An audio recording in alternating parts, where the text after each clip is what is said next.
Do you translate every Hindi word in your mind before speaking English? That's exactly why you hesitate.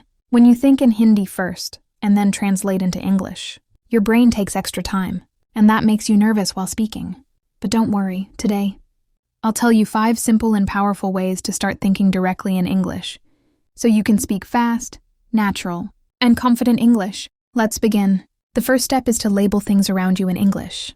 Wherever you are, start naming the things you see: chair, table, fan, door, mirror, phone. Say them out loud in English. This simple habit connects your brain directly with English words and helps you remember them easily. The more you label, the faster your brain starts thinking in English. The second step is to narrate your actions. Talk to yourself in English about what you're doing.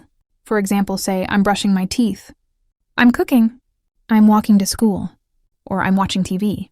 When you describe your actions in real time, you train your brain to form English sentences naturally without needing to translate from Hindi. Next, watch English videos and repeat aloud. Don't just listen quietly. Speak along with the video.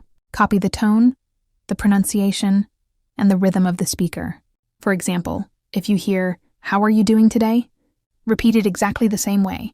This practice not only improves your pronunciation, but also makes you confident and comfortable speaking English in real life. The fourth step is to write small thoughts in English daily. Before going to bed, take 1 minute and write 1 or 2 simple lines about your day. For example, I felt happy today, or tomorrow I will learn new words. These small sentences build your thinking pattern in English and make you more comfortable forming ideas directly in the language. And finally, stop fearing mistakes and focus on fluency. Everyone makes mistakes while learning, even native speakers. Don't try to be perfect. Just try to communicate. The more you speak, the better you become. Remember, fluency grows with practice, not with fear. So, from today, stop translating and start thinking in English. Make English your daily language of thought. The more you think in English, the faster you'll speak it fluently and naturally. And now, I want to hear from you. What's the first English thought you'll have today? Write it in the comments below,